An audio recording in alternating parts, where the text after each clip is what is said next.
Hello and welcome back to Abstract Linear Algebra, the video series where we talk a lot about some advanced topics in linear algebra. And now in today's part 9, I want to talk more about the so-called change of basis. More concretely, we will look at a common example. However, as always, before we start, I really want to thank all the nice people who support this channel on Steady, here on YouTube or via Patreon. And moreover, as a reward, you find a lot of additional material for all the videos with the link in the description. So if you are interested in learning mathematics, please have a look. Okay, then let's immediately start with the topic of today by recalling the so-called change of basis matrix. We also know it has some other names like transformation matrix or transition matrix. However, the important fact is it's a square matrix that transforms vectors given in the basis C into vectors given in the basis B. Hence, a column vector that comes in here from the right-hand side should be interpreted as a vector represented with respect to the basis C. And then the column vector that comes out is represented with respect to the basis B. So please recall, they are just the images with respect to the basis isomorphisms. So usually we say they represent the same vector v in our abstract vector space, however with respect to different chosen bases. So now we know if the abstract vector space v has dimension n, then this change of basis matrix is an n times n matrix. Moreover, we also know it's an invertible matrix. Of course, this makes sense because we should be able to translate back again. Okay, and now in this video, we will look at a very concrete example for such a change of basis matrix. Indeed, it's a very common one and you can always use it if you want to change the basis in Rn. This means in our picture here, the abstract vector space V is now given by R2. And at this point, you might argue it's not needed to have this abstract picture here because the vector space is already given by the very concrete one R2. However, the basis isomorphisms are still helpful to understand what is happening here. This means if we have two bases given, we can still translate them to R2 again. Hence, we land in R2 again, but now with the canonical basis. And as always, the corresponding basis isomorphisms are denoted by phi b and phi c respectively. Okay, now let's look at a very concrete example. Let's say b is given by two vectors, namely 1, 2 and 3, 4. And on the other hand, we also define c by two vectors. And here we choose 1, 0, 2, 2. The first thing you should note is that both are bases in R2. And maybe you chose basis B because it's helpful to solve a particular problem, but then you have to solve another problem and then it turns out that the basis C is beneficial. Therefore, the only thing you need is the change of basis matrix here on the lower level. With this matrix T, you can do all the translations between both sides. However, now in order to calculate this matrix, it's helpful to introduce a third basis as well. The reason for this is that we already have a very nice basis in R2. Namely, we have the canonical basis, the standard basis, and I will denote this with a curved E. Now as a reminder, E is just given by 1, 0, 0, 1. So you know this is exactly the basis we want to have here on the lower level. Therefore, our basis isomorphism in this case does not change anything. So phi e is simply given by the identity map. And exactly this fact implies that we have two very simple transformation matrices here. And please note, the first one here sends B to E and the second one here sends E to C. And in addition, the composition of both matrices here is exactly our TCB. And exactly with this matrix product, we want to calculate this transformation matrix.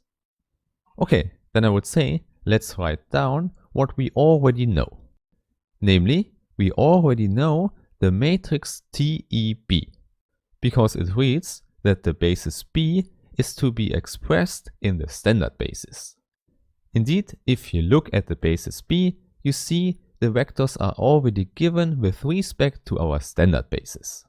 More precisely and by definition, TEB is given by phi E of B1 in the first column and phi E of B2 in the second column. However, please don't forget, phi E is just the identity map. In other words, we have a matrix here with B1 and B2 in the columns. Hence, we can just take the basis vectors as column vectors and put them into a 2 times 2 matrix. So for our example here, it means we have 1, 2, 3, 4. In other words, by writing down the basis B like this, we already know we have this change of basis matrix. And in the same way, we also have this for the basis C represented in the canonical basis as well. So this is exactly the inverse of the matrix we actually need in the end.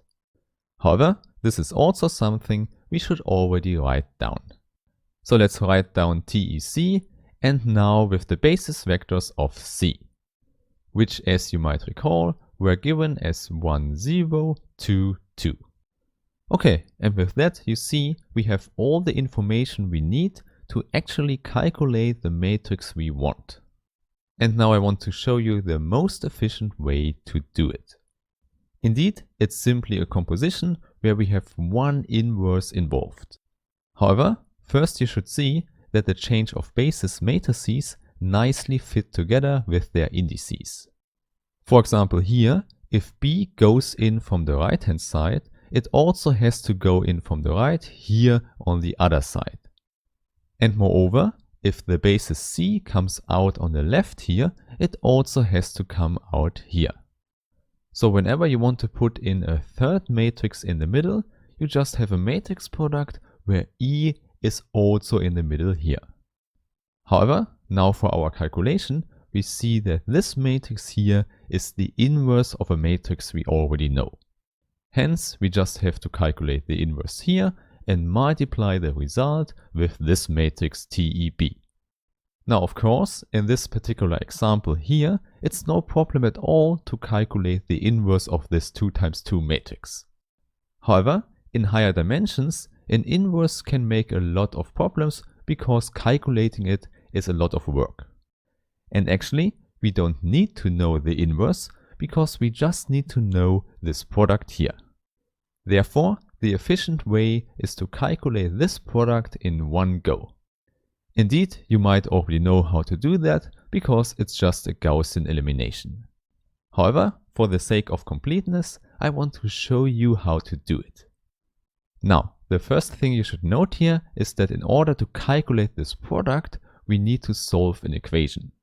In fact, the solution of this matrix equation should be exactly this transformation matrix here. And maybe let's call this solution we want simply X. And now if we bring this matrix here to the left hand side, we simply have TEC times X is equal to TEB. So exactly this is the matrix equation we want to solve. And now the important thing to note is that this is simply a system of linear equations. More precisely, these are more systems packed together because we have more right-hand sides. In this case here, you see we have exactly 2 right-hand sides because we have 2 column vectors. But we can simply do the Gaussian elimination for all right-hand sides simultaneously. And indeed, this immediately saves a lot of work.